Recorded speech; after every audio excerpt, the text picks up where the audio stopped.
नमस्कार दोस्तों, स्वागत है आपका पॉलिटिकल स्पेक्ट्रम में।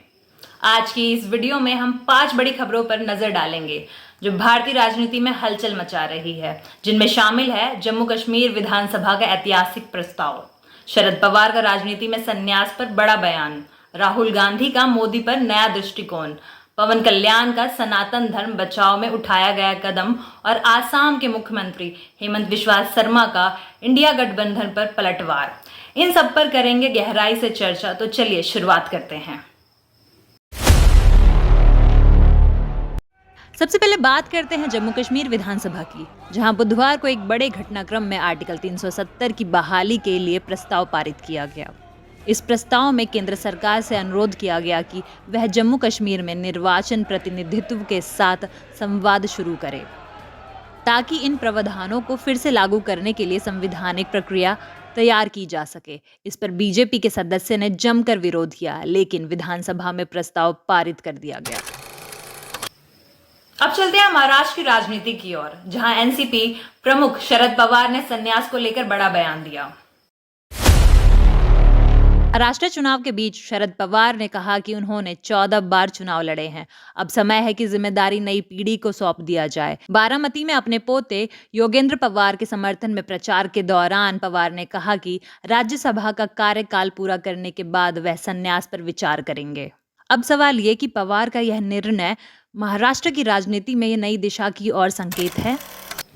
चलिए बात करते हैं राहुल गांधी की, जो वायनाड में अपनी बहन प्रियंका गांधी के प्रचार में पहुंचे। इस बार उन्होंने मुख्यमंत्री पर कोई टिप्पणी नहीं की।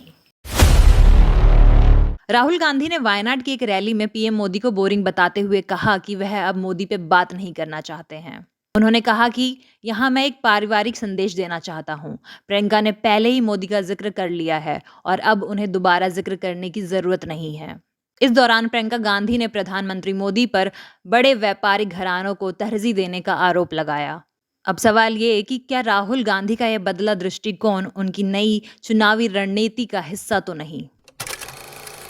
आगे बढ़ते हैं आंध्र प्रदेश की राजनीति की तरफ, जहां जनसेना पार्टी के प्रमुख और उप मुख्यमंत्री पवन कल्याण ने सनातन धर्म की रक्षा के लिए एक नया कदम उठाया है।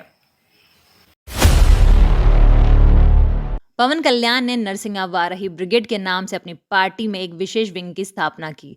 जगन्नाथपुरम में दीपम 2 योजना के उद्घाटन के दौरान पवन ने कहा कि मैं सभी धर्मों का सम्मान करता हूं, लेकिन जो भी सनातन धर्म की आलोचना करेगा उसे परिणाम भुगतने के लिए तैयार रहना चाहिए। पवन कल्याण का यह कदम सनातन धर्म के प्रति उनकी गहरी आस्था को दर्शाता है। और अंत में बात करते हैं आसाम के मुख्यमंत्री हेमंत बिस्वा शर्मा की, जो हाल ही में झारखंड में अपने भाषण को लेकर चर्चा में है। झारखंड एक रैली में हेमंत बिस्वा शर्मा के भाषण में इंडिया गठबंधन ने आपत्ति जताई और उनके खिलाफ कार्रवाई की मांग की। शर्मा ने सफाई देते हुए कहा कि हिंदुओं के बारे में बात करना मुस्लिमों के खिलाफ बोलना नहीं होता। उन्होंने सवाल किया कि जब वह घुसपैठियों पर बोलते हैं तो विपक्षी दलों को आपत्ति क्यों होती है। शर्मा का कहना है कि उनका बयान घुसपैठियों के खिलाफ है, ना कि किसी धर्म विशेष के खिलाफ। तो दोस्तों, ये थी हाल की कुछ बड़ी राजनीतिक खबरें जो भारत की राजनीति में एक नई दिशा का संकेत दे रही हैं।